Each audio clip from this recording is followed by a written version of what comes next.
Hello friends, welcome to Street Outlaws Update. We have some really exciting news to share with you regarding one of the most well-known figures in the no-prep racing community.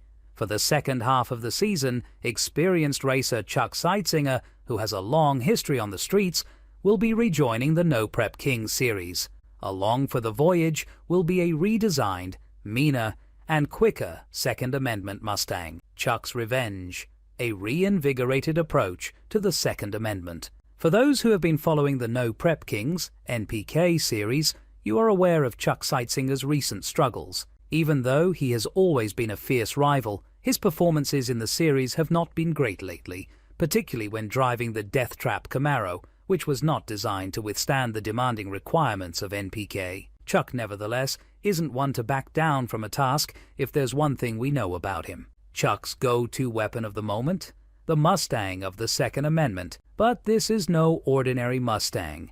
It's a twin-turbo monster with a 41X engine that delivers a ton of power. The car has undergone considerable chassis changes and tuning modifications, and it now looks better than ever. Chuck even won a $10,000 no-prep race recently, demonstrating that this Mustang isn't just for show. It's made to go up against the best. Will the twin-turbo bet pay off? Chuck's decision to continue using a twin-turbo configuration is among the most intriguing things about his comeback to NPK. Twin-turbo vehicles have historically had fierce competition in NPK, particularly given the prevalence of pro-charger and screw-blower combinations. Twin-turbo vehicles have had difficulty winning in recent seasons.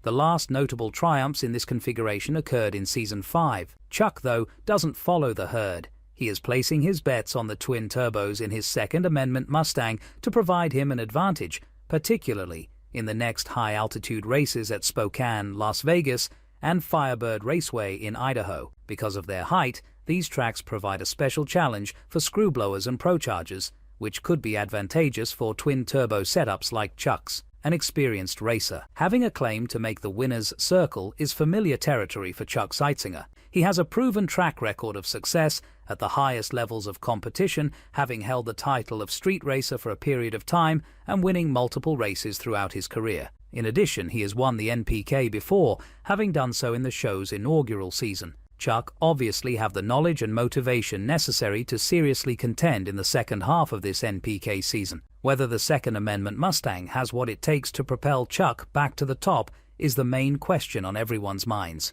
Although the car has recently performed well in smaller races, facing NPK's top players will be the true test for it. It's evident that Chuck has worked hard to make this car competitive, but only time will tell if it will be sufficient to win in this very contested championship. For Chuck and the Second Amendment Mustang, what's next? Looking ahead to the upcoming races, Chuck Seitsinger and his upgraded Mustang will be the center of attention. Spokane, Las Vegas, and Idaho's high-altitude racetracks might serve as this twin-turbo machine's ideal testing location. Chuck has a good chance of returning to the podium if he can maintain consistency and manage the power of his Second Amendment Mustang. One thing is certain, though.